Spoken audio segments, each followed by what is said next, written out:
One. 1 minute. Welcome everyone to the meeting of Workers International Network. Okay, yeah, here we are. This is the meeting on the general strike. Now, the general strike is a hugely important feature of British working class history, as is the generalized lessons of general strikes, a hugely important feature of class struggle globally. In 1926 in Britain, coal miners, more than 1 million coal miners, were locked out of their places of work for pushing back against wage reductions and the deterioration of working conditions in their industry. Transport workers and other workers in heavy industry joined in solidarity to stop these workers, to stop these workers from having a pay cut, understanding that a pay cut for one is a pay cut for all in the long run. And the slogan of the general strike was not a penny off the pay, not a minute on the day. The army was called out to break picket lines in the London docks. A general strike of almost 100 years ago can teach us many, many important lessons in relation to class struggle today. And participation in a general strike, I speak from my own experience, can teach in one day what a lifetime's worth of reading books on political theory can teach us. And comrades who know me will know that I'm a great advocate of reading political theory. It's absolutely dramatic and intense how much confidence one picks up in the working class from participating in a general strike. So I'm really looking forward to John Byrne, Comrade John Byrne, who's been a long-standing supporter of Trotskyism in the British Labour movement, and has studied many different aspects of working class history. It's a great pleasure to have John speaking today. So it's over to you, John. How long would you like to speak for? John? Have we got sound from the Byrne brothers? Have we got a connection? I can't see them at the moment. Well, I can see Dominic, I can see the image, but it's not a moving image. But they were here a minute ago. Switch the picture off, haven't they? This is going to be Hamlet without the Prince of Denmark. They may be just rejoining. Oh, they're there, right? Okay. John, are you back with us? Are you back in? Can you unmute yourself, please? Can you unmute yourself?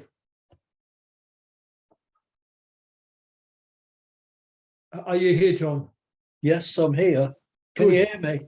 We can hear you. I've just, I don't know if you heard me, but I just introduced your talk, and I did ask, but I think you probably weren't hearing me, how long you would like to speak for. Well, given Roger's introduction and your introduction, about 5 minutes. So we'll say 20 minutes and see where we go. 20 minutes. I'll give you a note after 10 and after 15. Okay. Okay. I'd just like to say at the start of the meeting that I never was and never have been the district secretary of the AU for the Manchester area. That was years ago a very exalted position, representing something like 60,000 engineering workers. I was a shop steward, and I was various other things, a councillor for a period, etc., but never the district secretary of the AU. Okay, comrades. I think Roger in his introduction in the written. Can I just interrupt, just to apologise for that mistake in the notice. You were on the executive committee, you were not the secretary. So apologies. No, I wasn't even on the. Oh. I was on the district committee. Oh, district committee. Okay. Now it doesn't really matter because the AEU has been amalgamated into Unite, and whereas engineering at one time was a very large industry in Britain, outside of cars and munitions, it hardly exists. Well, that doesn't really matter. Can I just say that in agreeing to this lead-off, I didn't realise how complicated the whole issue was, because not only did we have the situation with the British general strike and the attack on the trade union movement by the Tories and the employers, but at the same time, in the world revolutionary movement, we had the move to socialism in one country, which seriously complicated the whole revolutionary ethos of the Comintern. We also had the situation of the defeat of the Chinese Revolution, which was a byproduct of socialism in one country. And also, to a degree, the defeat of the British general strike equally, although not as product in the same way as the defeat of the Chinese Revolution, had its effects on the left in Britain. Can I just say that in reading into this, it was bringing back memories of 30, 40 years ago when we had branch discussions and people were asked to lead off on various subjects. Well, the situation of the British general strike in a way started in Germany in 1924, where Anglo-American capital invested quite heavily in the German coal industry. And that was in a way to stave off possible revolution in Germany. The situation was one that Trotsky had warned the British working class that they were to prepare themselves for an almighty assault by the bourgeois and the ruling class in Britain. His warnings were treated as the rantings of a revolutionary madman by the TUC, both right and left.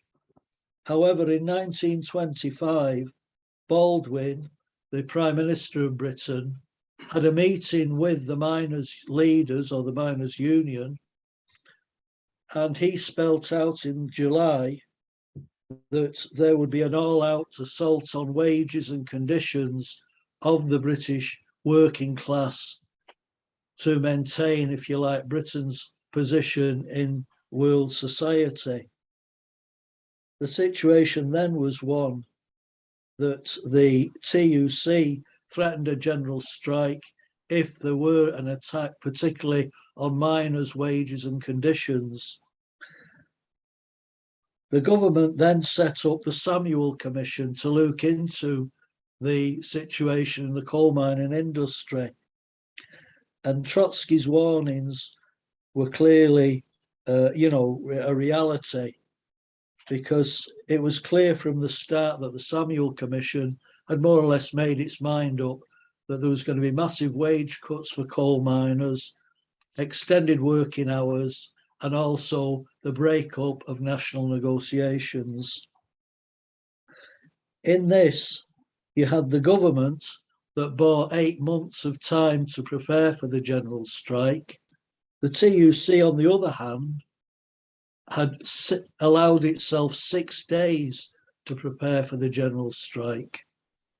And the situation was one that in May of 1926, on the 3rd of May, there was the start of a rolling general strike. And what happened was a real shock to the British bourgeois and also to the TUC, because the strike was solid and was far beyond the expectations of anybody at that time, because it really mobilised the working class. And in the situation of having 6 days to prepare, which was an absolute nonsense on the part of the TUC, it soon became clear that local trades councils sprang into action, set up local strike committees, and also set up councils of action. The situation was that the Samuel Commission reported they wanted a 13% pay cut in miners' wages. I'm not sure on this one whether it was an extra hour a day or an hour a week. It just talked of an extra hour on the on the working time of miners, and also the ending of national wage and condition agreements by the Miners' Federation, that they wanted them to go over to local bargaining. And that, as anybody in the trade union movement knows, is a recipe for disaster for the workers, because national bargaining, you have real strength. Local bargaining, one area can be picked off against the other. And we've heard the phrase of a race to the bottom, that we will provide better terms and conditions for the employers, providing we get the jobs. You see it with Amazon today, and you see it with the other big companies, you know, the big distribution companies, of saying to local governments, you know, if you take on one of our big distribution centres, you cut the amount of tax we pay in your area and you will have jobs. So that this was basically the situation with regard to the backdrop to the general strike. As I say, the general strike started as a rolling programme and soon developed, despite the fact that the Trade Union Congress had voted overwhelmingly to have the general strike. There was something like 3,600,000 votes for the general strike and about 46,000 votes against it. So from that moment forward, it soon became clear that on the one hand, you had the right and the left of the TUC. The right of the TUC were absolutely terrified that the general strike would be a success, because that would in reality mean an end to them. The situation was one that the lefts on the TUC, while making fiery speeches about supporting Lenin and supporting, if you like, revolutionary ideas, had no, if you like, plans to organise and to work to develop the strike. They just passively went behind the right of the TUC. And the right of the TUC had the situation where the leader of the Railway Workers' Union basically spelt out that if there was to be a conflict between the government and the working class, then as far as he was concerned, it was God help us if the working class win. The right of the TUC were silent. You know, the agitation had ended at the start of the general strike. And we see the development of the councils of action, and in particular in the Northeast, this was, you know, this was probably the best example. The time, if you like, the Northumberland and Durham Council of Action really developed, and the local administrator for the government had to concede that basically they were in charge. There were other areas where the trade union movement was largely in charge, but not to the same degree as in the Northeast. But given that the strike lasted 12 days, or sorry, 9 days, from the 3rd till the 12th of May, it would soon be the situation in other parts of the country, because once you see a success then you look to emulate it. And having been out on strike myself, on a serious strike where we're fighting compulsory redundancies, then you look to where you are most effective and where you're least effective, and you bolster the areas you're most effective in. John, you've had 10 minutes. Okay, fair enough.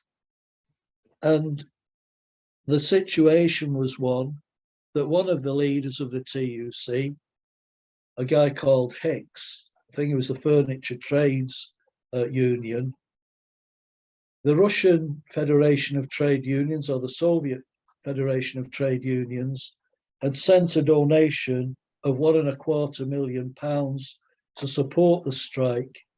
And he rejected this, as did the TUC, saying they didn't want damned Russian gold.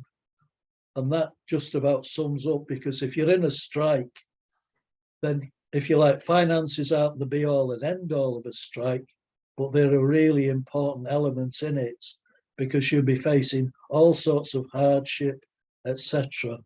And this was the attitude of somebody who I don't think would be selling the big issue if, you know, things came to a head. You know, they would be, I'm not saying on exorbitant pay, but definitely they would be reasonably well paid. And as we go along, we see that there were elements who were out for a fight with the working class. Churchill in particular, but also Lord Londonderry, who was the head of the Coal Owners Association, were really out to smash the unions and to really stick the boot in.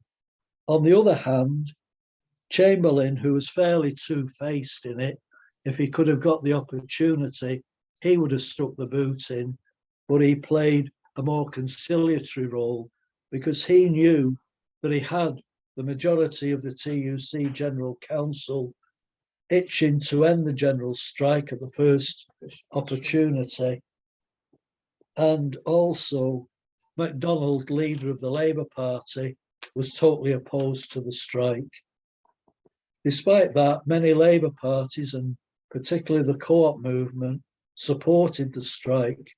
This was important because at that time, the co-op movement was a very big, if you like, retailer, particularly in the food section. And the position was one that, if you like, as time went by, it was clear that you had to organise and you had to be in a position of really being able to be that alternative society. And the position was one that the rank and file were supporting the strike, and day by day, more people were coming out. And towards the end of the strike, the position was one that non-union labour were to the fore in coming out and wanting to organise. And the government, in response, organised special constables to, if you like, be there as strike breakers, etc. The strike breakers, the special constables, had a rule that they would not accept fascists, but that rule was, I think, fairly loosely interpreted. If somebody was a known fascist and said they weren't a fascist, I don't think there was much hesitation in taking them on as a special constable. But also, I read somewhere where there was a branch of the special constables, I think were called the Q division or the Q section, that were made up of fascists. And this was there, as I say, to help strike breaking, etc.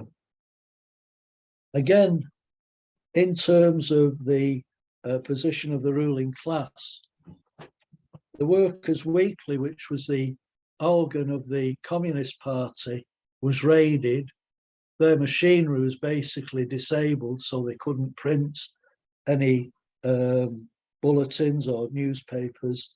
And that meant that they had no real voice, although they did print, I think, 100,000 leaflets. But the leaflets, from what I can gather, were fairly anodyne, because under the instructions or the directions of Moscow and Stalin, they had kept a very low profile in terms of criticising the TUC. You know, they were under instructions more or less to support the TUC.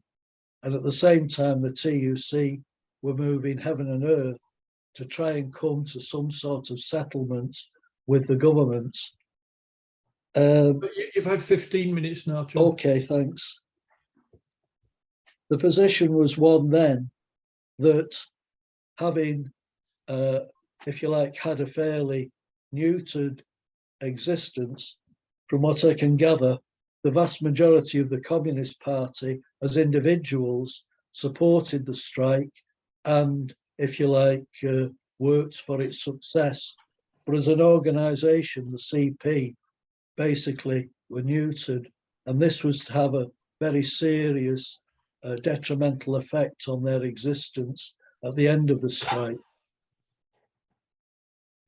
The other organisations that were involved, you had the Minority Movement, which was a left movement of trade unionists that had about 1.25 million trade unionists affiliated to its banner. They had a fairly low profile, and again, the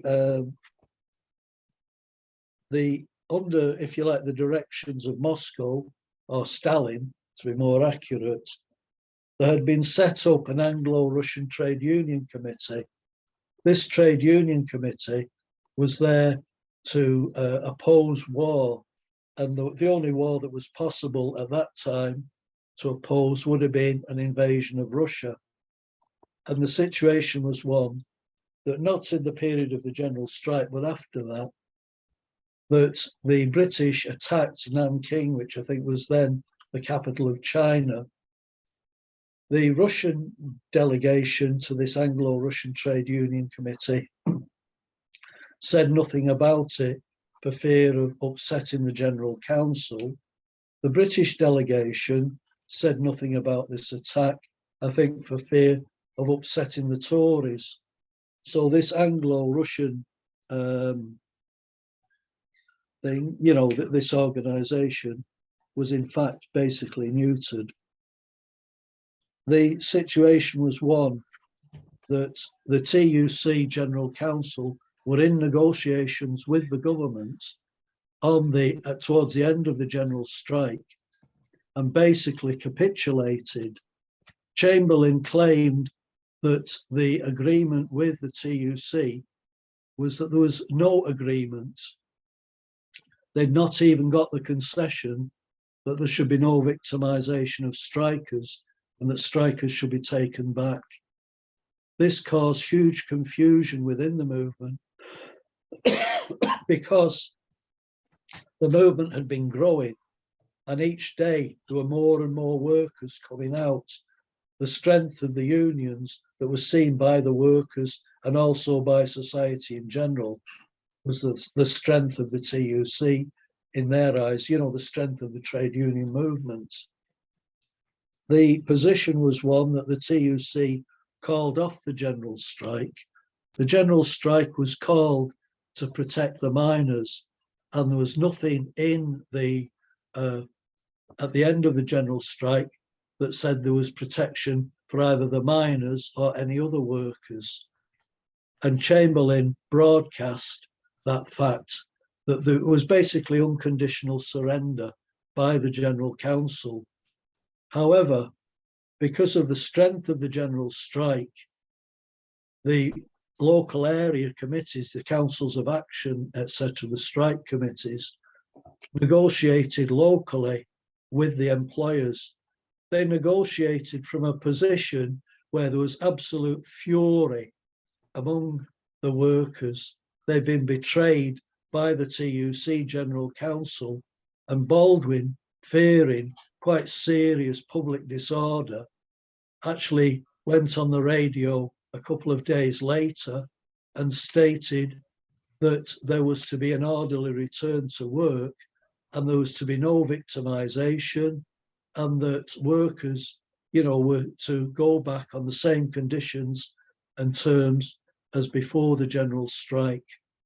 And the situation was one that that at least cooled the situation down. However, there was fury in the working class, and particularly among the more conscious elements of the working class. The Communist Party tried to portray the fact that they had supported the strike and that they had done this, that, and the other. But as far as most workers are concerned, all that the Communist Party had done was to say, power to the General Council, that the General Council were right. And when the General Council called off the strike, presumably they were right in doing that.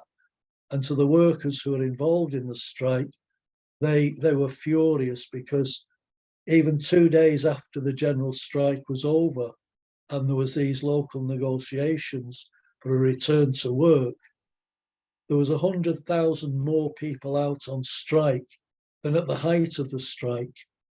And so we can see that if the strike had continued, if there'd have been half an ounce of support from the leadership of the TUC, then things would have turned out very differently in Britain.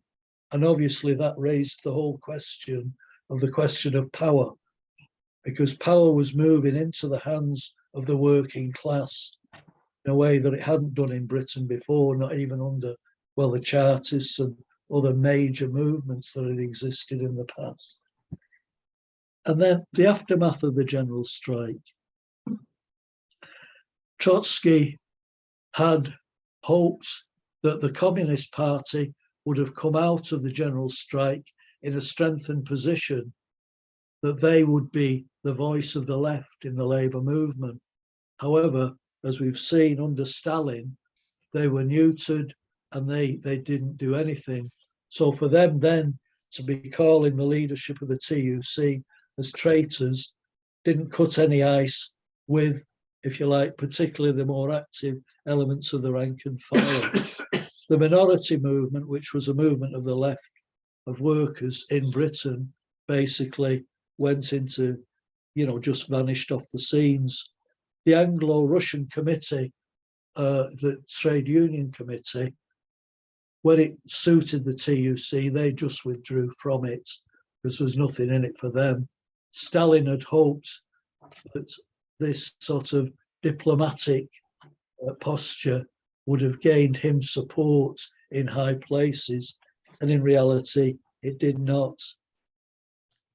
The situation was one that socialism in one country, the betrayal not only of the general strike by Stalin, but also the situation of the betrayal of the Chinese Revolution, where he'd ordered the Chinese Communist Party to hand over the names of Chinese communists to the Kuomintang, which meant a bloody retribution on the part by the Kuomintang against the Chinese working class.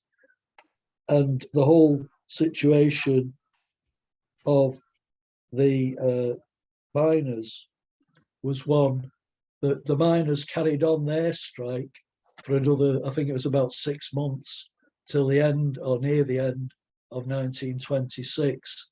And in the end, they had to capitulate, that they agreed to the terms and conditions of the Samuel Report. And it wasn't to the formation of the NUM, which I think was in the 40s, I'm not certain on that, that the miners were forced into a position of local bargaining.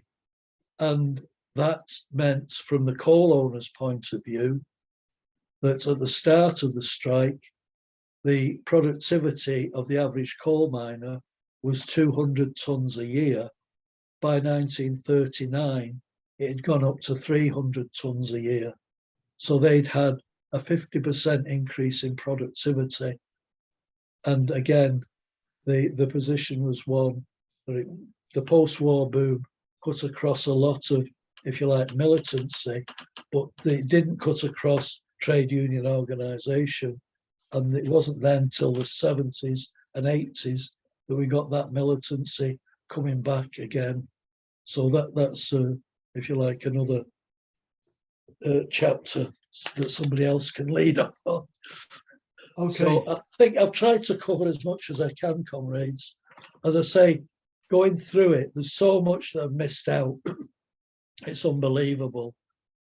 But I've tried to keep within a time frame and let other comrades come in, some of whom will have a far greater knowledge of the general strike than myself.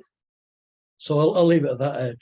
Well, thank you very much, John. I mean, it is a very difficult job, I must say, to compress all of those, hugely exciting and important events into just 20 or 25 minutes, John. I think you've done a very, very good job of at least giving us a sort of intro into how important those events are and some of the significance of those events for the movement in the present day. So it is now open to comrades to come in with questions or contributions that you would like to make to add to this very important discussion. Can I see who would like to start off, please?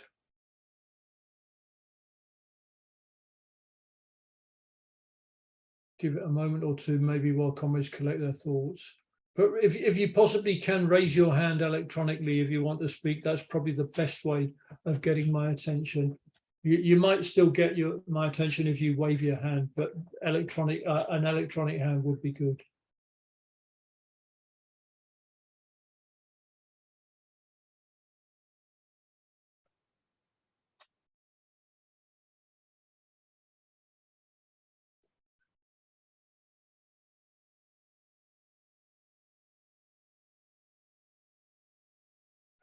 Who's this? Steve. Steve, please come in. Yeah, I just have a question. What's the relevance of the British general strike to today? Okay, very good question. Very good question, Steve. I'm sure there are a number of other comrades in the room who would have something to say about that. Ken, please come in.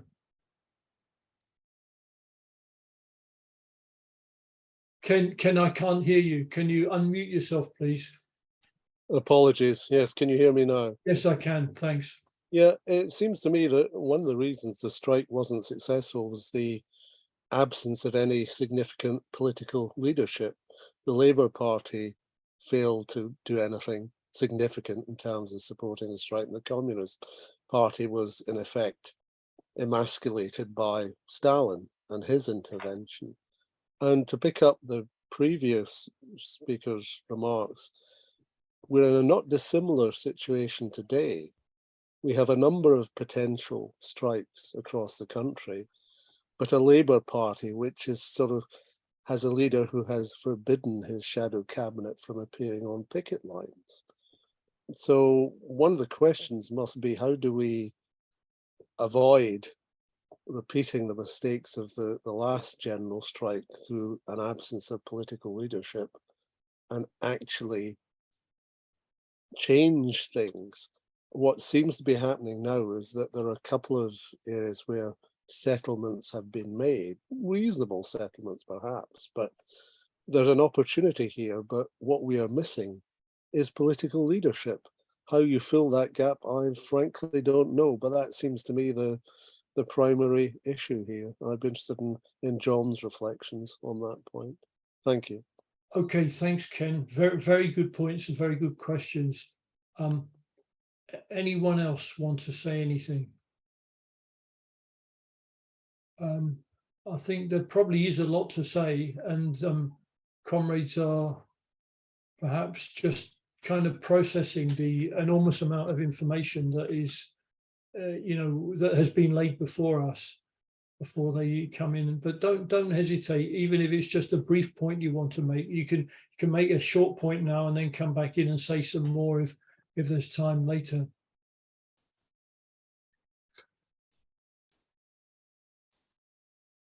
Matthew, please come in.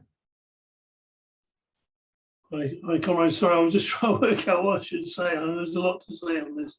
And I think that obviously you see a series of different questions. I mean, first of all, obviously the problem of the ruling class in terms of control of the working class in particular, and of course at the same time the fact that in fact that of course the capital used was effectively exhausted by the First World War, and the capitalist class, and in terms of, I mean, Britain, of course, was more or less bust.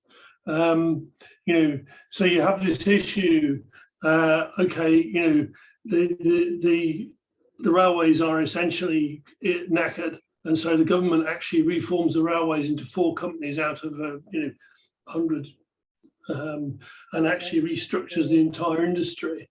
At the same time, you know, mining, which is, you know, coal mining, which is absolutely critical in terms of industry and so on, at the point, clearly, you know, at the same time, you know, a major problem both of the exhaustion of capital and, of course, the control of the working class. I mean, this is the issue. It comes from the fact that the miners had spent some decades organising, and of course, the organisation in a mine, if it's effective, it essentially poses the issue of control, because it's very, I mean, physically difficult for the management to actually get, you know, maintain control in a confined space where you have the entire workforce against it.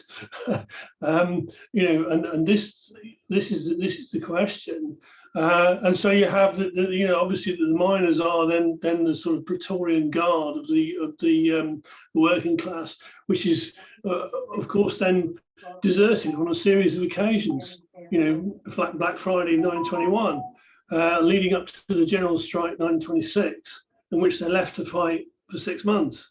You know, and the effect, of course, I mean, you know, obviously the key questions the comrade has said in terms of the politics is important, but I think it's also to remember that, I mean, you were dealing at this point with the Labour Party, you know, or at least the constituents of the Labour Party, you know, many, you know, the likes of the ILP, which were mass organisations and had a real base in the working class, which the Labour Party doesn't now. I mean, there's no question of that. Just doesn't, has not had that kind of base for many years. And you know, I mean, there was obviously a temporary expression in terms of Corbyn, you know, but no, I mean, nothing like what you'd seen at that point. You know, as I say, the organisation Labour Party was a mass organisation. Obviously, the Communist Party at the same time building itself, but having its politics subverted by the Stalinists. Of course, the British Communist Party, of course, was the worst Communist Party. Had the smallest membership, had the worst politics. Well, not an accident that it was the British Communist Party that was used to move the expulsion of Trotsky. You know, that because it was obviously, you know, it was deemed as a reasonable sacrifice by Stalin, not something he was overly bothered about. You know, you could use them for that purpose. So you had this issue, but as I say, you know, at the same time, a real organisation of the working class, and differently, as I say, different now in that you've now got a position in which, you know, there isn't. I mean, clearly there just isn't a political organisation of the working class, you know, with any kind of roots in it, and that's the problem you've got. And you know, in that sense, it gives an opportunity, but also it then opens the whole question: well, what you're going to do? And you can see this obviously in places like Sri Lanka, where we're the same issue. I mean, you still you know, obviously pros in a more acute way, but you then sitting there with a position of a political vacuum, which is more, as I say, far more acute now than it was then. And I think, you know, there are other parallels which can be drawn, but I see that there's a load of other people wanting to speak, so I'll leave it there. Okay, thanks very much, Matt. I'm going to Carol next, Carol Lang. Hi, I'm sorry that I missed the presentation, but I'm going to go back, and I know it's going to be on your YouTube channel, but I've done a fair amount of reading about the British general strike, and I mean, we have to teach people the history of what happened, that the way in the United States, the Stalinists are so third worldist at this point that they don't even recognize the fact that there's a working class, and that the working class all over the United States is going out on strike. So whenever I say things about workers, and workers are the ones, as opposed to Putin, who needs to bring the United States imperialism down, they look at me like, good luck, Carol. But, you know, it's their tradition that caused the problem in the first place, because they sold out the general strike. The nearness to political control that the British workers had in 26 was phenomenal. And these people just handed, you know, especially the Labour Party, but because the Communist Party didn't really challenge that, the Labour Party just handed people right back over to Baldwin and to the government and said, go back to work. And there was tremendous, you know, ramifications. People were fired, and it was, and not surprisingly, you know, a certain amount of cynicism came in, because workers were laid off all over the place. And that, you know, spelled the death knell of workers' power, essentially, for workers in other, you know, countries in the world. But I'm not sure that the British Communist Party was any worse than the German Communist Party or any number of other communist parties. They were all Stalinist. The Chinese Communist Party was absolute sellout and had people murdered.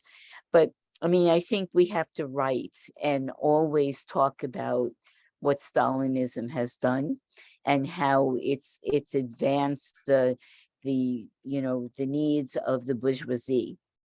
And if it wasn't for Stalinism, there would be socialism at this point. But Stalinism is not going to break with the Labour Party. It's not going to break with the Democratic Party in the United States. It's going to continue to foster the idea that all the best you can do is make reforms. And I mean, given the world situation, I don't think we have time to waste. The world is burning and flooding. And so we have to talk about communism and not be embarrassed about it, and say that what happened in the Soviet Union, what happened in China, these are not communist countries. What communism is what Marx talked about. And we have to be bold about it and not embarrassed about it or afraid about it.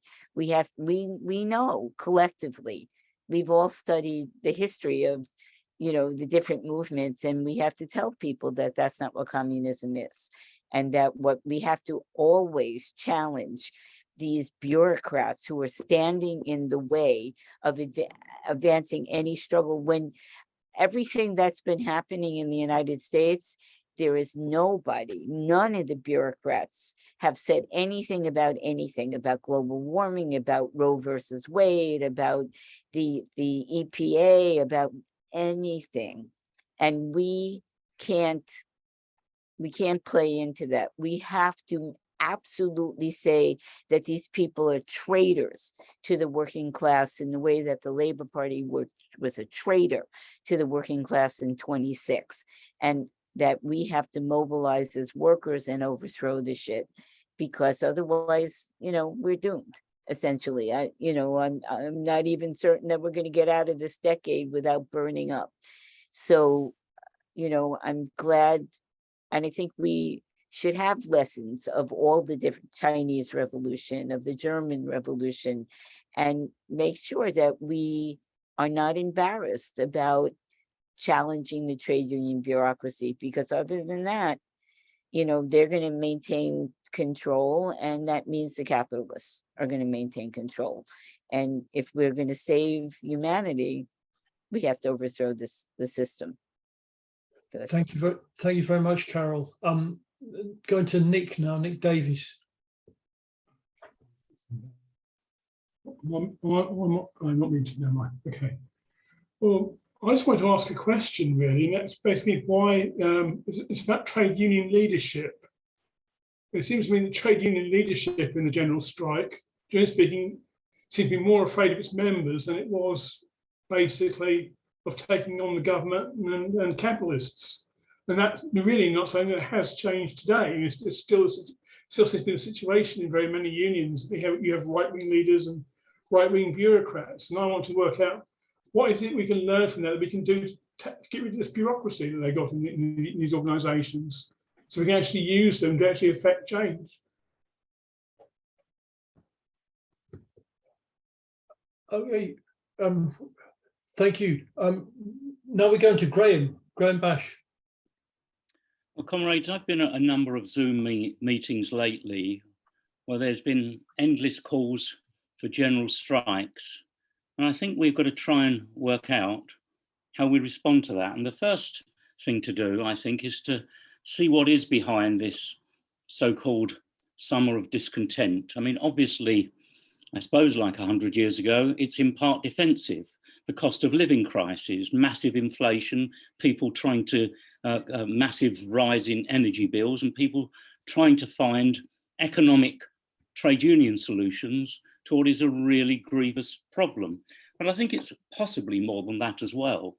I mean, amongst some sections, I think it may reflect a despair about a political solution, with the disillusionment following the defeat of Corbyn's Labour Party and the rise of what is possibly the most right-wing leadership in Labour's history, something which actually, in my opinion, poses a threat, which hasn't yet materialised, but it's a threat nonetheless to the existence, the survival of the Labour Party.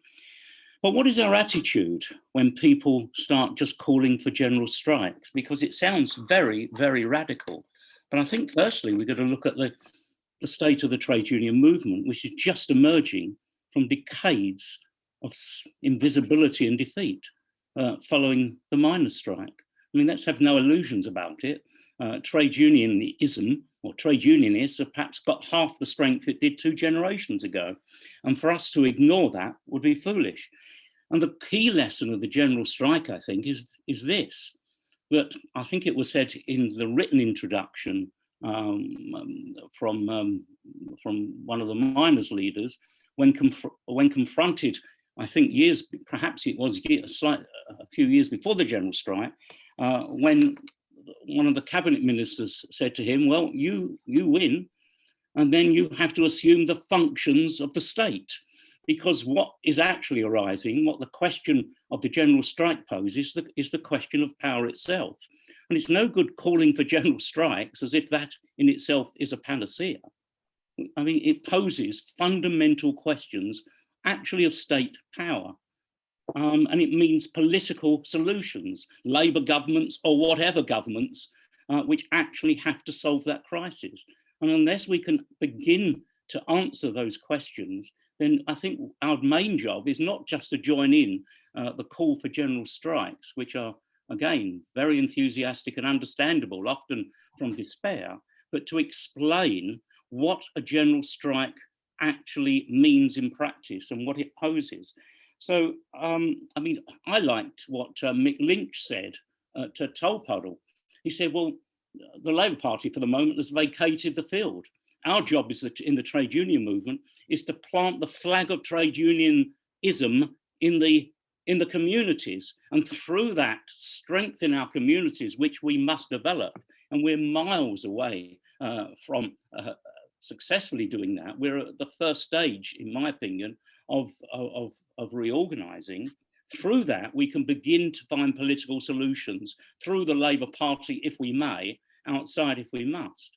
So I think we need to work out, I mean, the lessons of the general strike to me means, how do we approach those who call for general strikes? Now, I had it last week in the briefing Red Line TV, where people in the chat and even some of the speakers were saying, yes, we need a general strike. And I think we've got to be really very careful. We're handling dynamite here.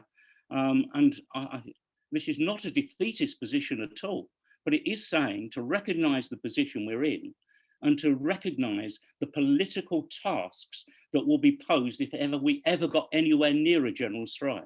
I think it's extremely unlikely in the current period, but since sections of the left are calling for it, I do think that all of us in our own different ways have got to begin to respond. Okay, thank you, Graham. I'm going to Leslie Mahmood, please. Hi, thanks. Sorry, John, I missed the first couple of minutes of your lead off. Sorry, I was late. Just two parts to what I want to say, really.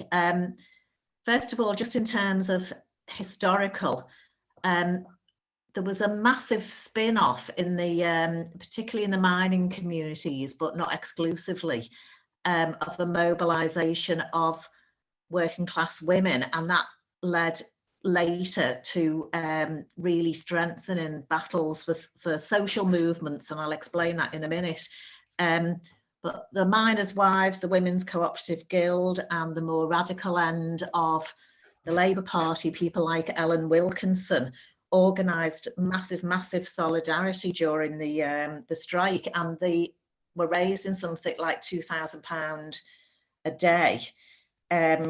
There was 1,200 babies roughly being born a week in the coalfields, and they were organising all the things that we saw in the 1980s strike of the miners, or food, solidarity, clothing, etc.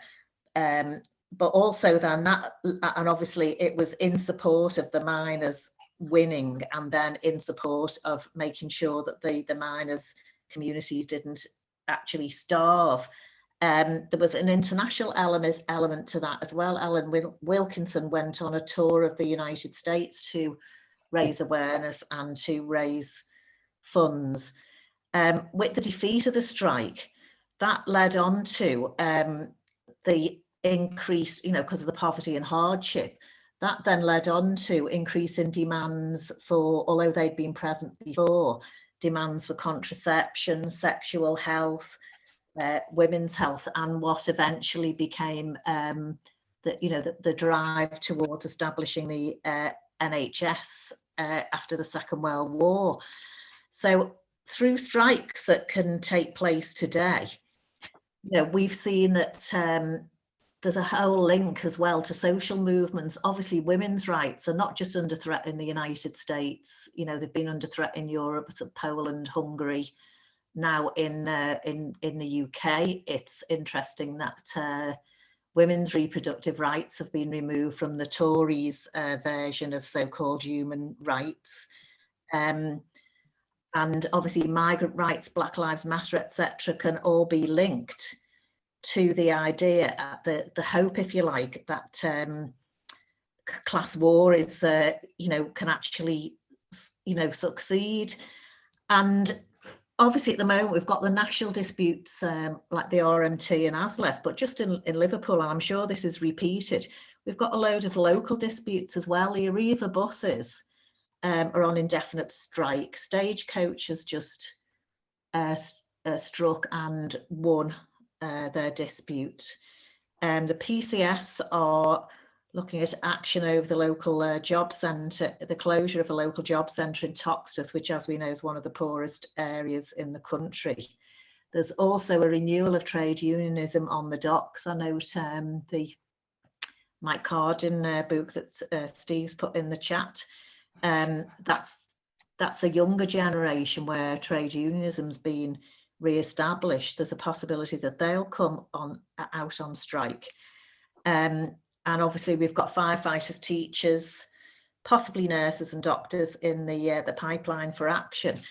And I think some of Graham's points about the idea of a general strike, it does pose a question of power. And I think one of the things that we have to do, though, is to raise the issue of linking the strikes, practical tasks, linking those strikes together, so that where we've got the better trade union leaders to try and coordinate solidarity and support and even strike action where that's possible, but also raise the issues of trade union democracy, like trade union officials on the average pay of their members, etc., annual elections, but also the political lessons of taking power. But the other prospect as well that all this raises is the prospect of some of those trade unions already have disaffiliated from the Labour Party, or will disaffiliate or re-disaffiliate from the Labour Party, and then what's the possibility posed of you know, a political alternative then. So that's just to throw a mix of comments and questions in. Thanks. Thanks very much, Leslie. I'm going to Steve Zeltzer. Yeah, well, I think, you know, the question of the political vacuum that exists internationally is a central question.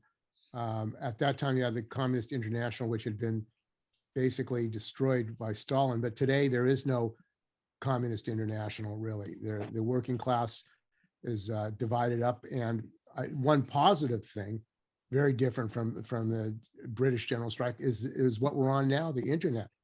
We can have an international debate and discussion and links with workers around the world, which wasn't possible during the British general strike, and building solidarity. So workers in the United States, around the world, could have learned directly from the British miners and their struggle what's going on. That's a great development. And we're using it as much as we can with we're gonna have a meeting today on Italy, the struggle in Italy against repression, and the strikes against the war of NATO. So that's a positive thing. I think that the other thing that is very dangerous for the world working class is the rise of fascism, because the rise of fascism is a existential, like a climate, is an existential thing for the working class. And I don't think most of the left, frankly, as I've said before, understand that the possibility of a fascist coup or a right-wing military coup in the United States is growing. And that would mean a direct attack on the working class, the organized working class, as well as blacks and browns.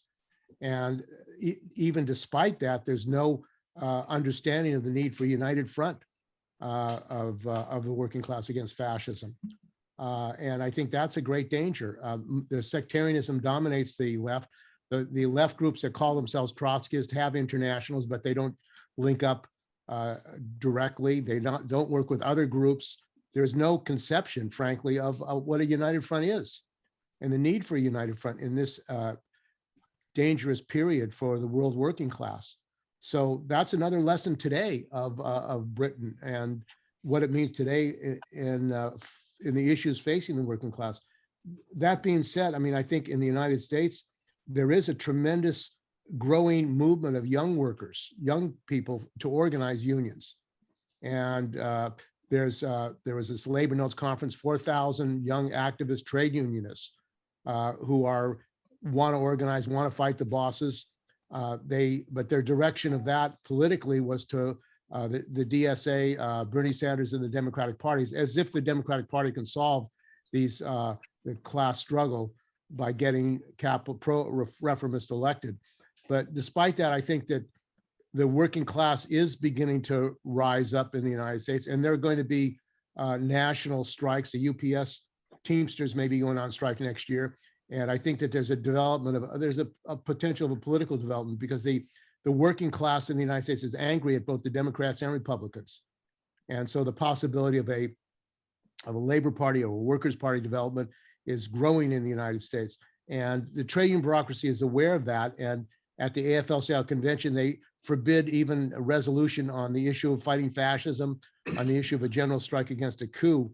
And they don't want this debate and discussion. In fact, even the TUC was able to call a mass march in Britain, or it wasn't the largest in history, but they did call a workers' march against the government. In the United States, the AFL-CIO and Teamster bureaucrats are afraid of calling any march of workers for fear it will get out of control.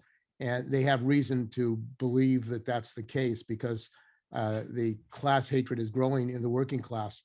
So I think that there's a lot of potential, and building an international working class movement is the decisive question for any struggle for power. Thanks very much, Steve. Larry. Thank you very much, Rob. I want to come back to obviously the lessons of the general strike from the comrades' contribution are very important. But I want to come back to the issue that Graham Bash raises, and that is that the elements of the labour movement that are calling for a general strike. And I've got to say that I sympathise with Graham on that point, but we need to organise and politicise the existing strikes that are carrying on today. We're limiting our fight on the crisis that's facing these industries and workers around inflation and wage claims, but we're not turning it into a class fight. Leaders like Mick Lynch and Sharon Graham are hinting at it, but they're not extending the class element to it. Mick Lynch, I think, is doing more in that line, but to politicise the strikes, I think we need to draw in the elements of, like Julian Assange. Like Julian Assange is only going to be released from prison with class action, not the action of solicitors arguing on international law. I was involved with the News International dispute for over a year. And when I say involved, I mean I was on strike for over a year. And one of the failures of that strike was that the mobilisation and the politicisation of that strike around rank and file demands. The failure of it was that we had Brenda Dean and Tony Dubbins leading the dispute with Communist Party support on regional levels, which weren't looking to take the strike into Fleet Street and escalating the strike. It was a strike of isolation with News International, which was a failure. We had the opportunity as a trade union to take out Reuters and I forget the other agents. We never asked the news agencies to join the strike. If we'd starved the news agencies of giving the information for producing newspapers, withdrawn that element of controlling the strike through supplying Murdoch with information to produce his papers, it would have been a wholly different strike in itself. And we set up rank and file support units at borough level, along the lines of the miners and the 1926 strike, but it wasn't supported at a bureaucratic level. And the other comrade that mentioned about strike committees and organising and leading the strikes, it's all about democracy. And the bureaucracy of the trade union movement is not going to allow the democracy of strikes at rank and file level, because they serve a different purpose. They're there to administer the union and keep their members under control. So it's about politicising the strikes and realising that when you're on strike, it's the only real time you've got the control over your own destiny. And to have that to determine that destiny, you have to have democracy within the strike itself, and therefore you need to organise strike committees, and strike committees need to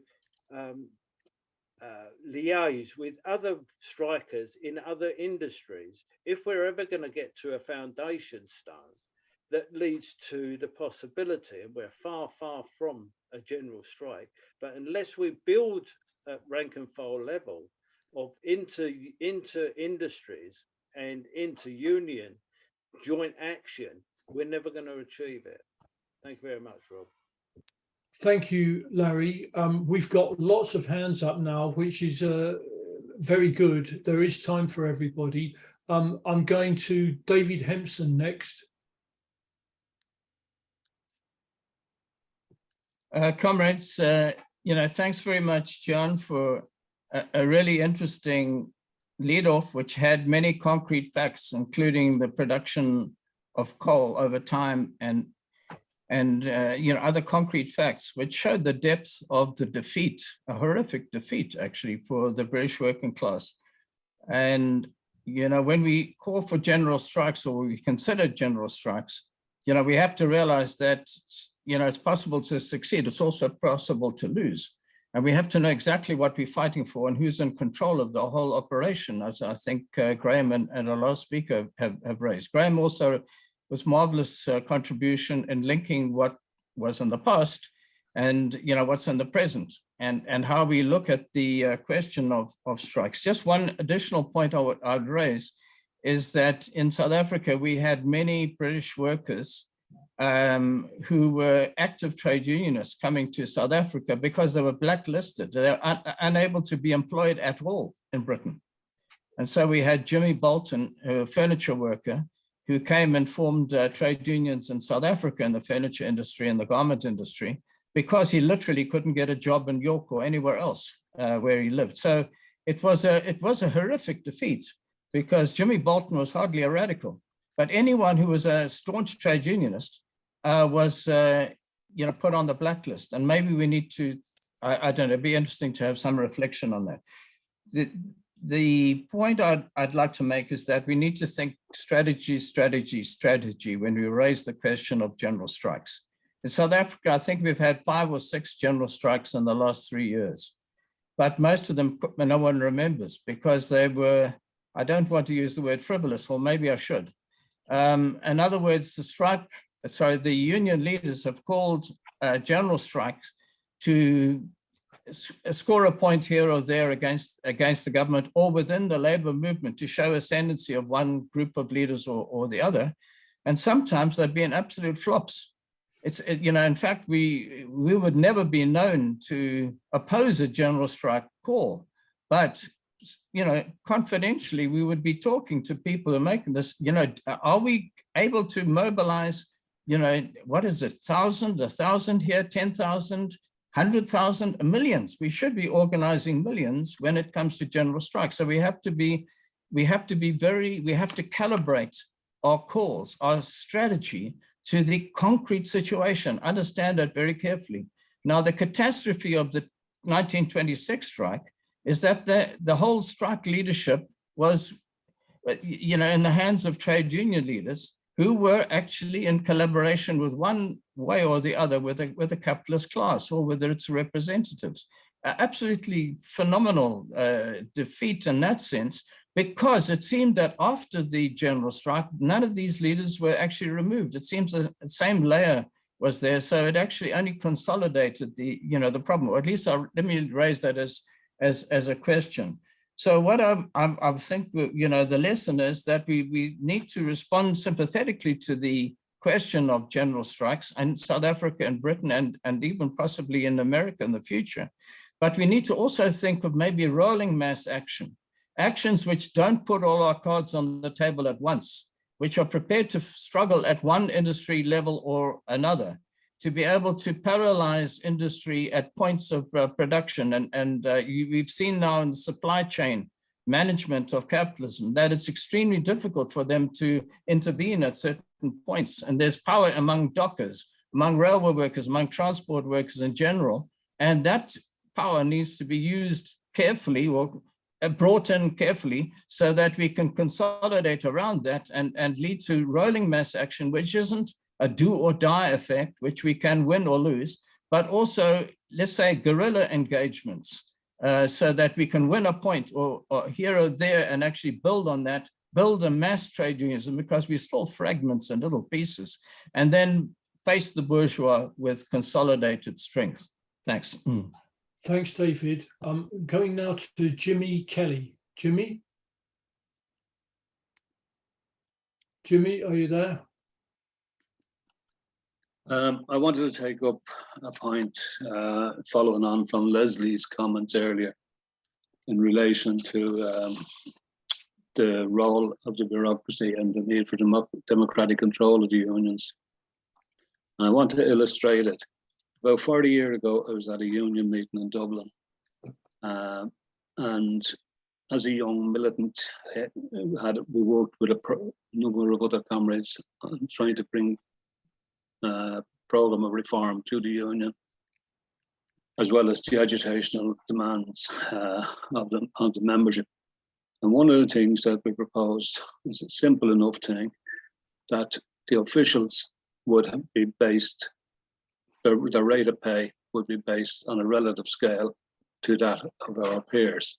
Now, I did say our peers, to which the then Assistant General Secretary looked at me with venom and said, Sonny, my peers are the people I sit across the table from. And it was the clearest example of the understanding that this man saw his peers as the men in suits, women in suits, the people who owned the industry that we were trying to get a living out of, and that we were trying to get wages and conditions which they saw at their expense. That official later on actually lost the confidence of the union when he wanted to become General Secretary. And by way of compensation, he finished up as an official in the Labour Court, so allegedly as a middleman between the workers and the unions, or between the workers and the bosses. The point I wanted to make is that's only a single demand. Now, that single demand is important because when you look at the history of all the great events, we're talking about events that happen and happen at a stage where the power is vested in people.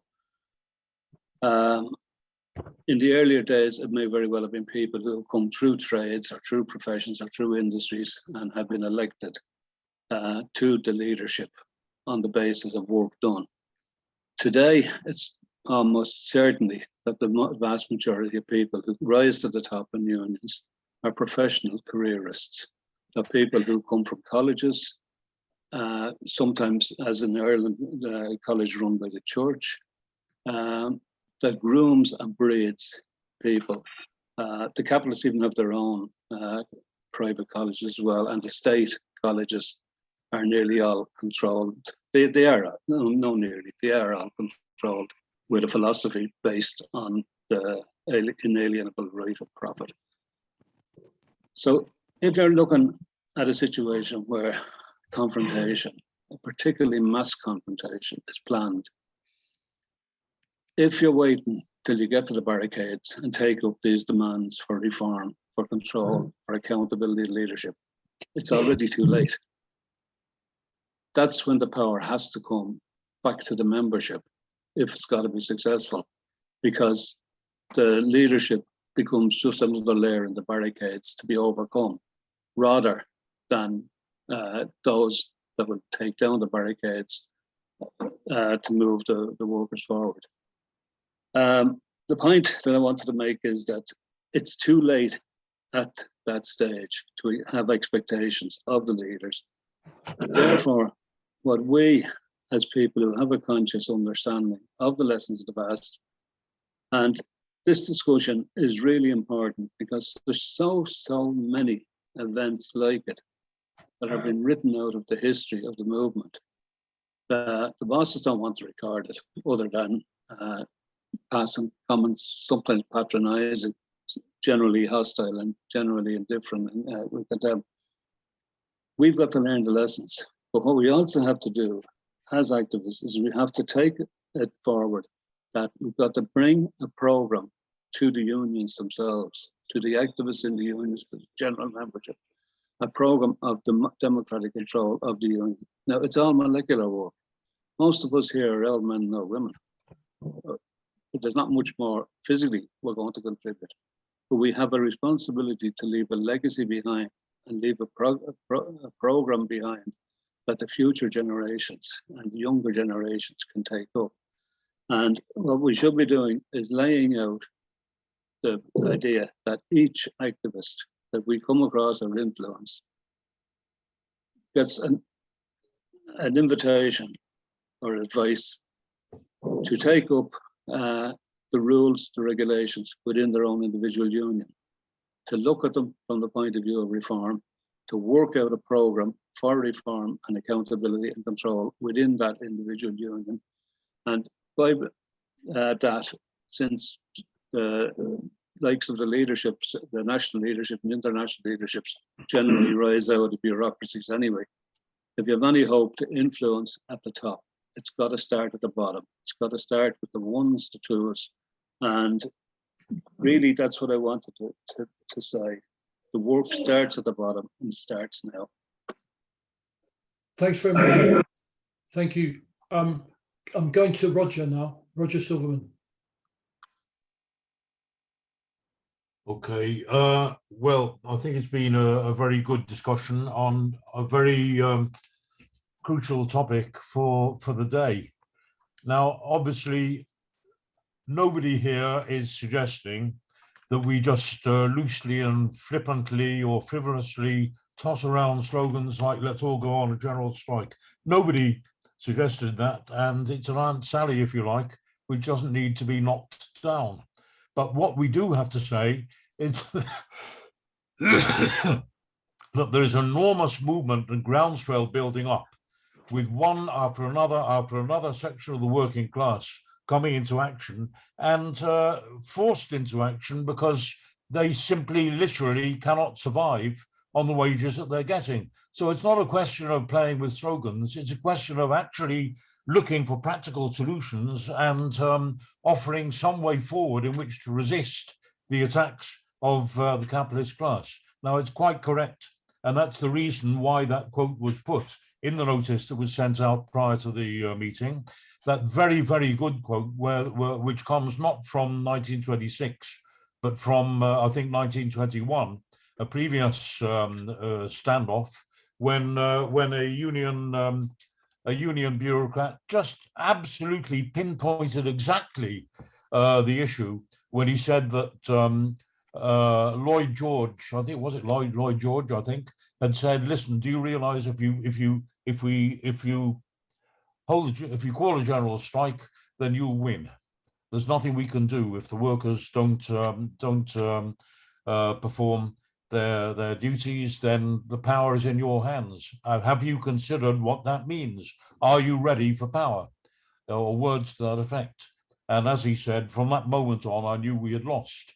Now, that's exactly, of course, what happened in 1926, when to their own shock and horror and surprise, the union leaders, the TUC leaders, found that actually they did have the power, and the monster that they'd unleashed, if you like, was something which they couldn't control. That the power was in their hands, and they were absolutely terrified, and they could not wait to drop it and to find some way to crawl out of the situation in which they found themselves. So, but the question then now, when we have this situation, when one after another contingent of the working class is coming into struggle, and when it's a generalized, it's not a question of individual disputes with individual employers, but it is a general thing of the crisis of capitalism, the crisis of inflation, and the fact that it's generally recognized to be a general attack on the working class of the country. That's one reason, for instance, why the RMT strike, which was really provoked by the government in the hope that they could rally support. On the contrary, that it's created widespread public support and has sharpened the opposition to the government. So the question is, what do we do there? We do not say, surely, I hope that nobody is advocating that that the conclusion is, oh, look, it's going to propose the question of power. Look, the working class is so weak now, and look at the union membership is only half what it was in the 1970s, and oh, it could fail, and therefore let's not be adventuristic and call it. Yeah, all of that is true, but that's before you even begin to discuss what we actually do in the actual crisis and situation that exists now. So the question is how to prepare. Now, it's not quite true that the TUC has never called a general strike since 1926. In 1972, at the time of the Pentonville Five, when 5 dockers were jailed for embarking on strike action, there was a huge groundswell rage about this, and the TUC found itself in a position where it passed a resolution calling for or threatening a one-day general strike unless the dockers were released. And hey presto, the next day, the government found a way to release them in such a way as not to lose face, if you like.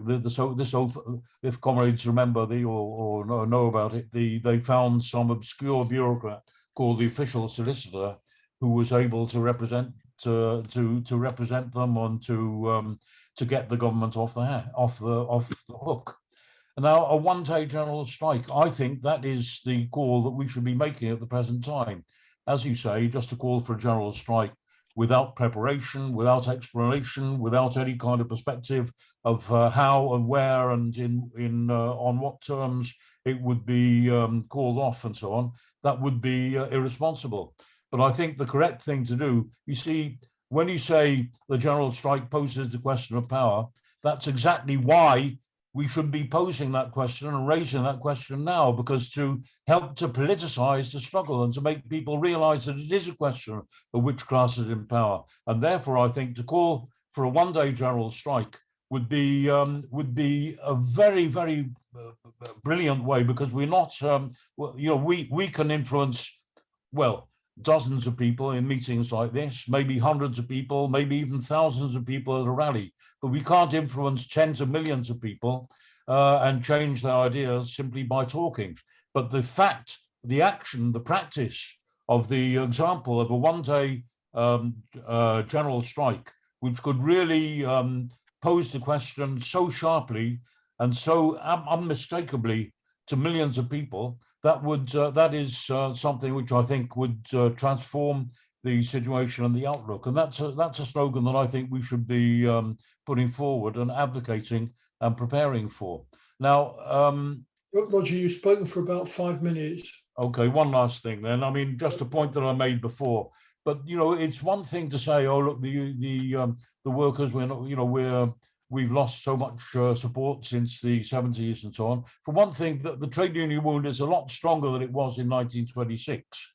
And in 1926, it was defeated not because of the weakness of the working class, but because of the failure and the betrayal by the leadership.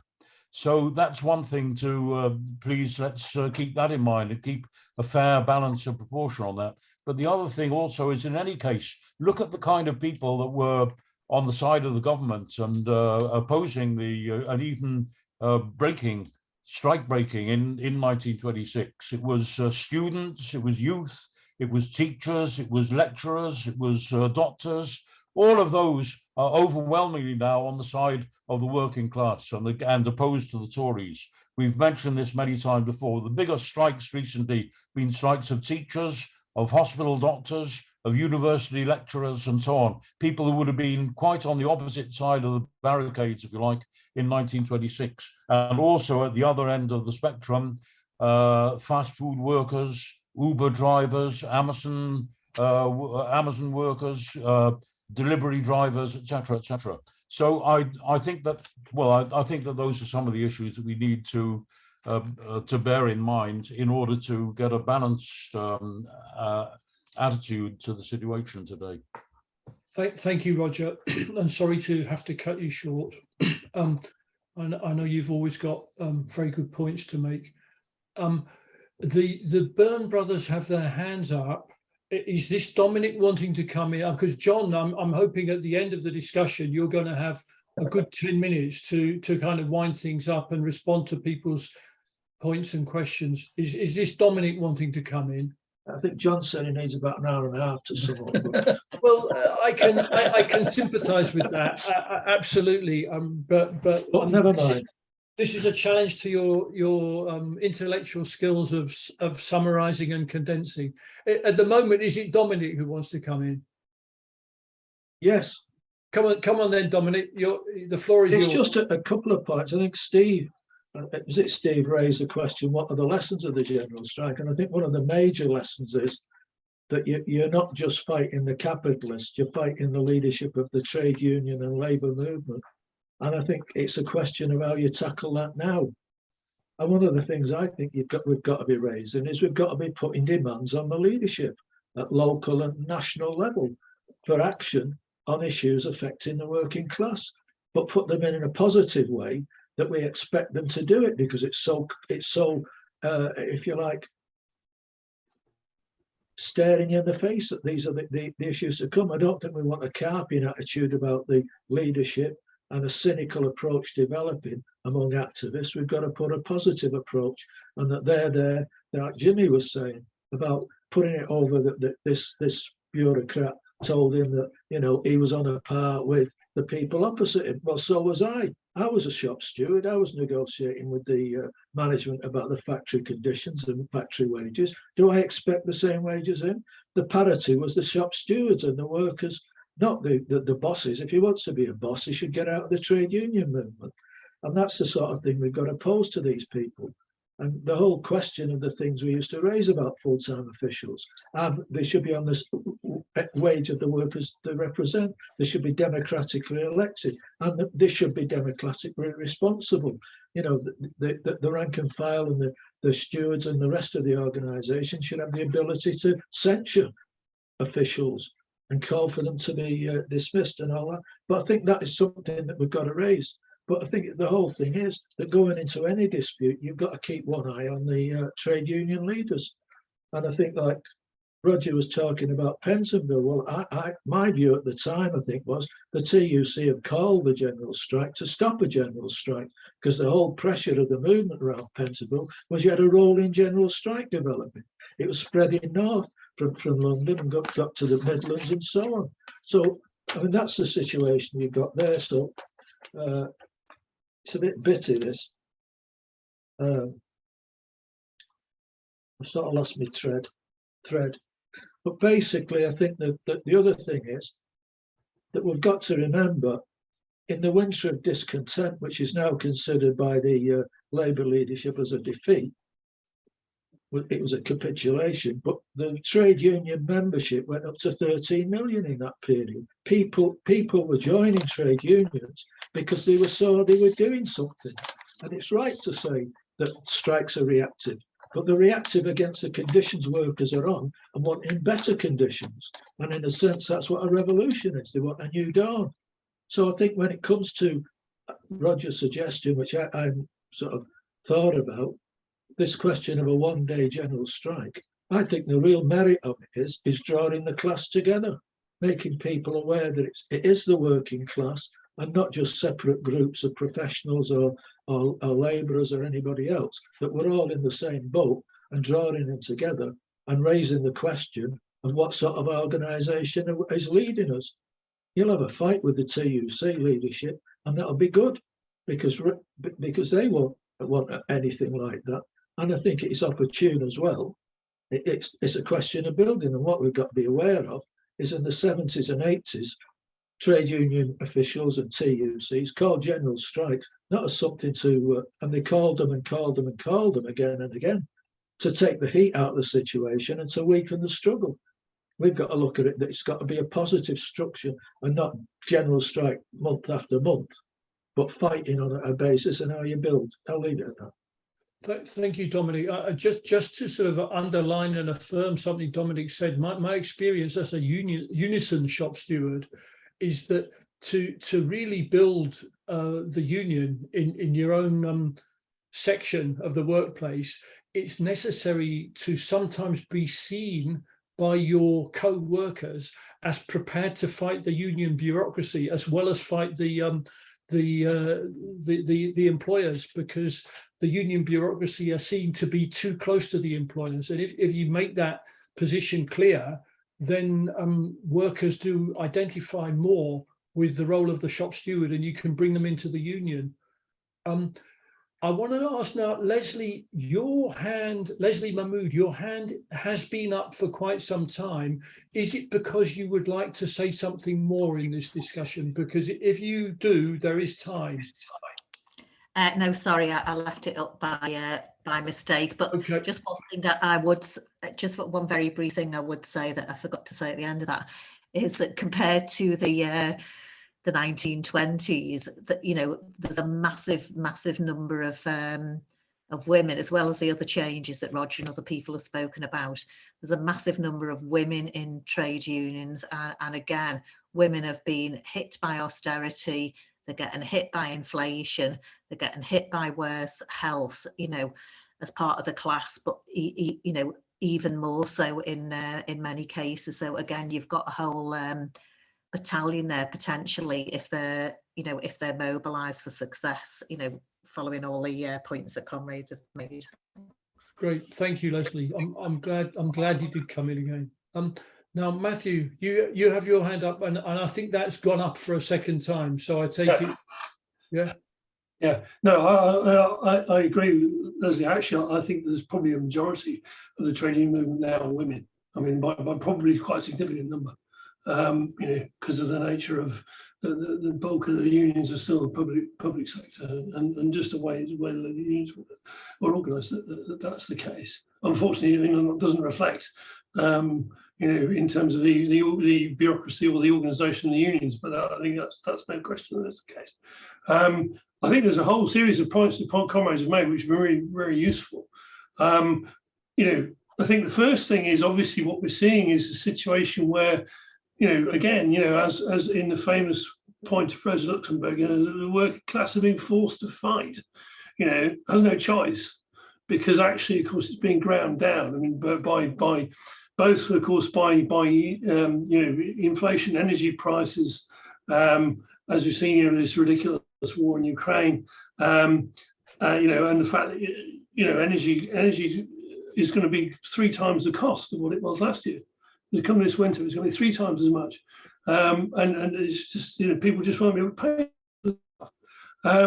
You know, you've also got a situation where obviously the capitalists constantly demand, you know, the demand of finance capital is constantly to extract more profit.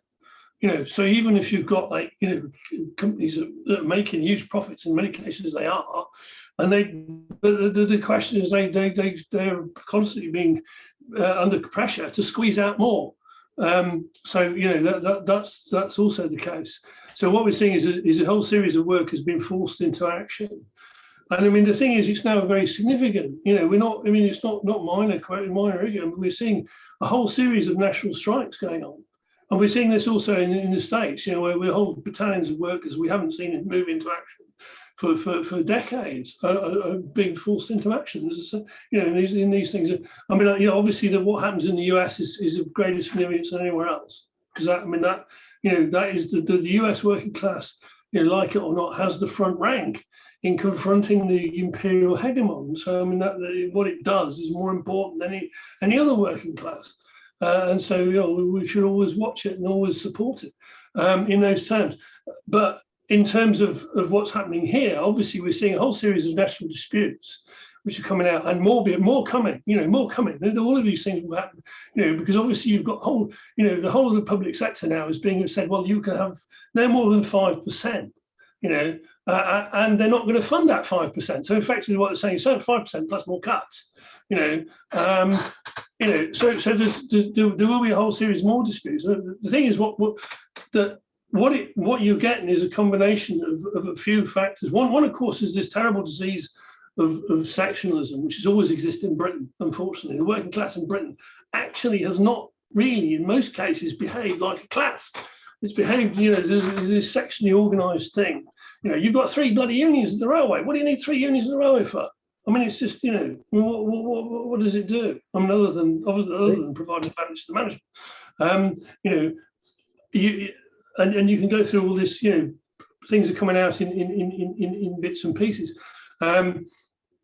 You've also got a situation where, you know, no union has called more than 1-day strikes, you know, one after the other, obviously as a means of maintaining control. And no union has called a 1-day strike on the same day as another union.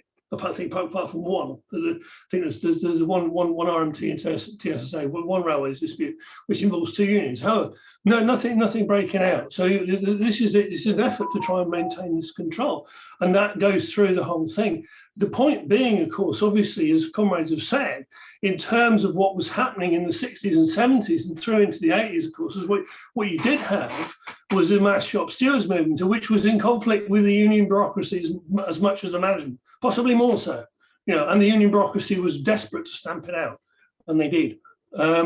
You know, and the question was, okay, then of course you have to raise it's a political point, isn't it? You know, how does the working class organise itself? What demands does it make? How does it try and control, you know, the unions? I mean, as comrades have also done, and this is correct. I mean, what's happening, of course, is you're seeing a union bureaucracy which is largely not now drawn from the people who work on job. You know, it's actually recruited in many cases directly from universities, etc., etc. You've got people who've spent their entire lives working for the unions and never actually had another job. You know, they're completely separate, and they earn wages, or you know, they have wages which are completely separate from anything, you know, that exists for the people that they're supposedly representing. So we're seeing that separation, and the question is, okay, politically, what does that do? You know, how can we make that work, you know, in terms of actually organising an alternative and organising and demanding, you know, control, demanding accountability. At the same time, you know, people have said, you know, if you look at the, you know, the thing, you know, the power and work of the unions in terms of, you know, if you go back to the early 70s, you know, you say that both the Pentonville 5 and Saltley Gate, I mean, you know, both of which were instrumental in bringing down a government, you know, where you had, you know, basically essentially a breakout from sectionalism. And workers were saying, okay, well, you know, there's no good going strike. There's one industry. We need to, you know, we'll work in solidarity. I mean, I know people. Matthew, you've had 2 times 5 minutes now. Okay. You could just wind up. Okay, because I want to give one. No, fine. But one final point then. I think that what we should also demand is we want committees of action to be from these strikes. We want to say to the people who are on strike, look, what we need is local committees of action to actually invigorate this thing and try and bring everything together instead of this separation one day at a time. That we want to say, you know, there should be in each town, we want committee of action of all the people involved in these strikes. That also is a critical point. Great, thanks very much, Matthew. Is there any comrade who hasn't said anything during this meeting who would like to come in and make a short point or ask a brief question? Okay, now I'm going to go back to John. And John, I know this is a difficult task, but it's over to you to try and bring the hugely interesting threads of this discussion together and do some sort of summing up. Yes, thank you, comrades. Yeah, I'd like to go back to the original sort of lead off and just have a few quotes. One quote is J.H. Thomas, the then leader of the railwaymen, puts in the crudest terms, and this is about the general strike. God help Britain in any challenge to the Constitution unless the government won. Now, at that time, that was one of the biggest unions in the country. And that was the attitude of a union leader that was supposed to be coordinating the general strike. Another thing that I missed out in the lead-off was the fact that the Daily Mail had printed or published a very scurrilous attack on the trade unions, and the print workers at the Daily Mail refused to print it. The TUC moved heaven and earth to get the print workers to allow this, saying basically that they would then be in negotiations with the government. And what happened was that the print workers reluctantly printed this editorial.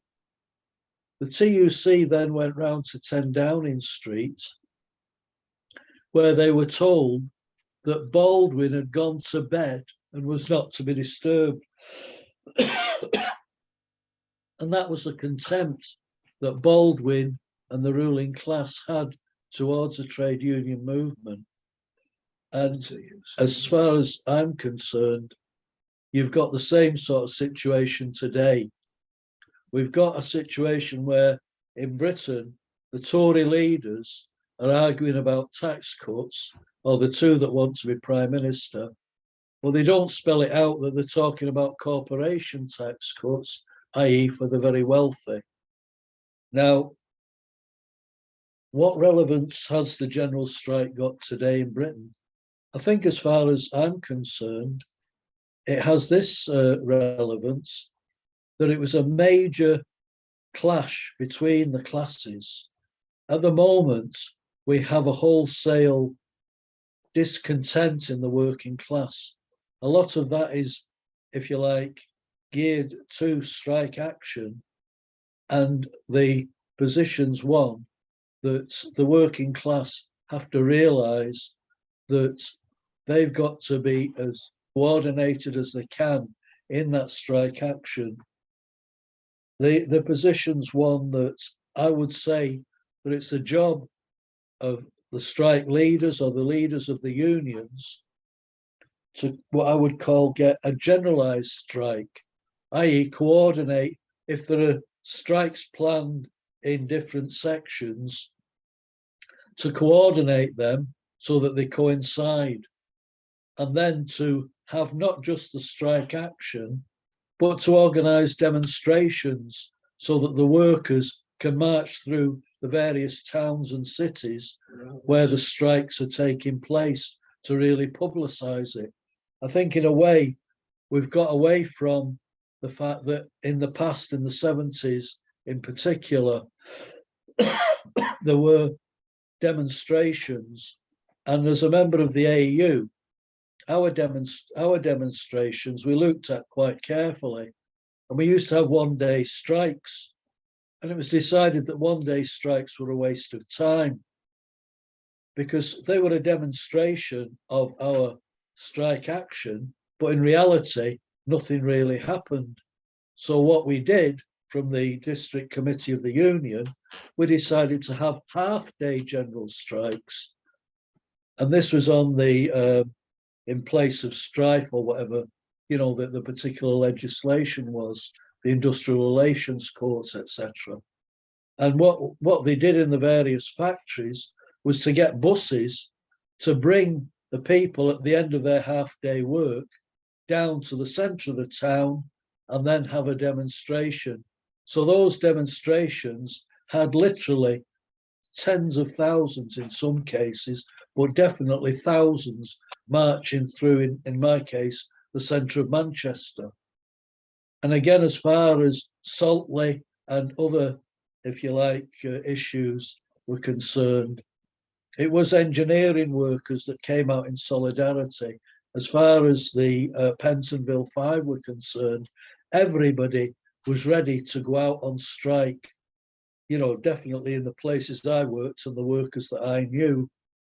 And it was really something that we thought, right, we've got the bastards. Where are they going to get out of this? The dockers had said, sod you, we're not conforming to your law. So they had to think up, and everybody thought, how are they going to think up something? And then, as Roger said, they dug out the official solicitor. Now, the official solicitor was there to act on behalf of people who, for one reason or another, were not capable of acting for themselves. Now, the dockers were quite capable of acting for themselves.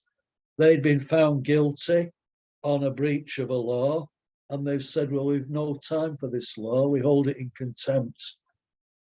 So this was, if you like, a ruse, probably supported by the TUC. Now, in terms of some of the points that have been raised, Leslie raised the point of women and the actions that women were involved in, and particularly that has come on now, where, as comrades have said, that women in Britain represent the majority of the organised workforce. As far as Helen Wilkinson was concerned, Helen Wilkinson was a Mancunian. She was a worker, a trade union representative in Usdaw. She became an activist in opposition to the First World War, and later became the MP for Jarrow. And again, she helped, or she organised, the Jarrow March. And definitely, it wasn't just a thing out of the blue during the general strike. She had a long history of organising and working and being an active trade unionist. I think as far as America's concerned, Steve raised a number of issues, and what he raised reminded me of an old folk song, and it was the one, "Which side are you on?" And I think that is the thing in America. Which side are you on? Because definitely in America, you've got, if you like, a whole history of unorganized trade unionism. I had an auntie that worked in a factory in Boston, and they made wallets and purses. And she said that the employers closed down the factory and moved, I think, to Mexico. And her attitude was one, when they moved to Mexico, they hadn't worked everything out, and the bastards got what was coming to them because the workers, they brought the machinery and they weren't capable of using this machinery. And I think the company went bust. So now, in terms of workers' organisations, we could have a Zoom meeting with workers from Australia, Sri Lanka, anywhere in the world. So things have come on a lot. And I think as far as the situation now, it's one where information is available to a far greater degree than it was in the past.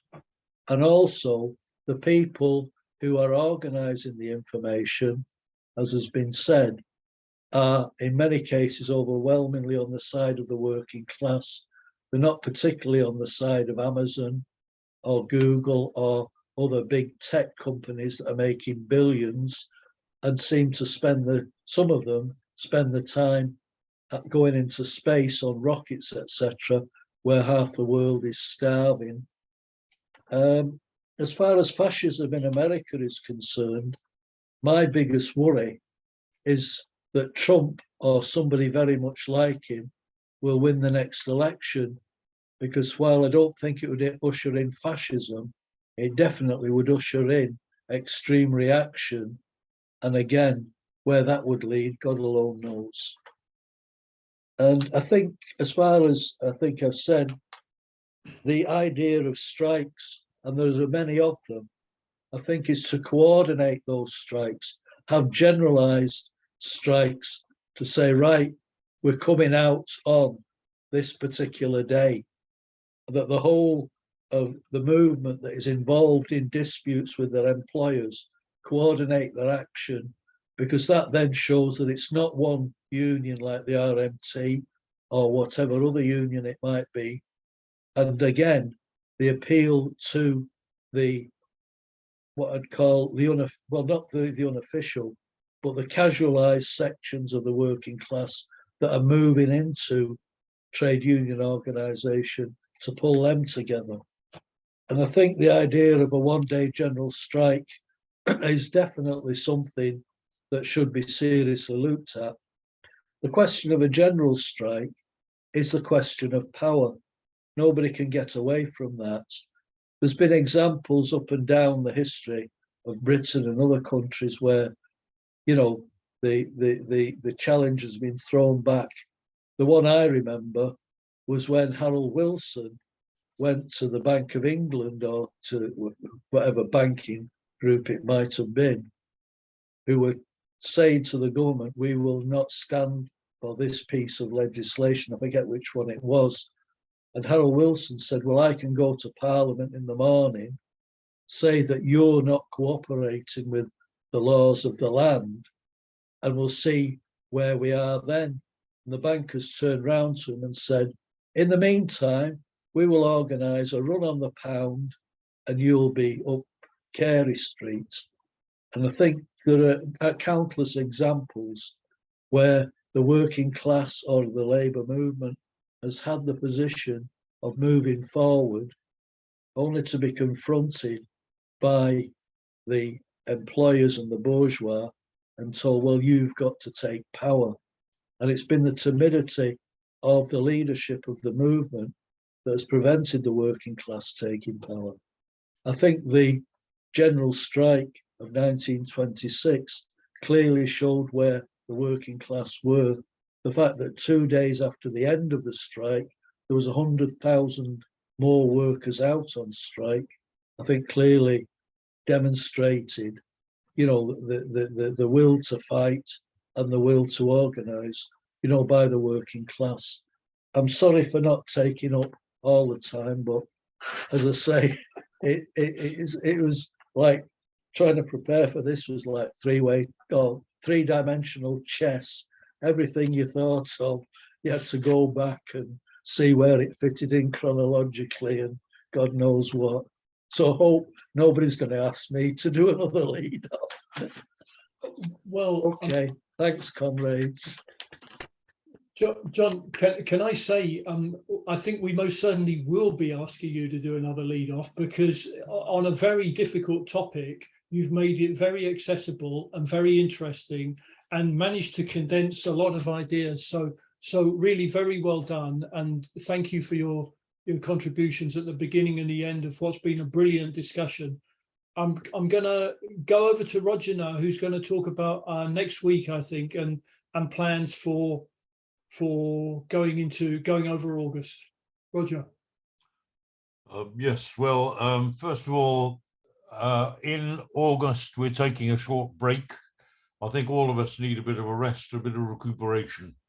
But we are having a meeting next week, which I think is the 31st of July, when we're returning to the question of Sri Lanka. The reason for that, we have had a couple of meetings on Sri Lanka, but it is the biggest mass movement that we've seen in at least in the last few weeks. And what we want to do this time is to invite a whole spectrum of comrades from within the left in Sri Lanka to have an open forum discussion on what is the best way forward now. First of all, the situation is, of course, changing day by day, and that's another good explanation of why we're returning to the subject. But we would like to involve other forces and to get a really a discussion from all angles on what the significance of these events are and what is the way forward in Sri Lanka and in the world. So you'll get a notice of that. So that's next week's meeting. And then we have a short break to recuperate. Thanks. Okay, thanks very much, Roger. Thanks everyone for your contribution to today's meeting. And I think with that, we'll say goodbye until next week. Bye, comrades.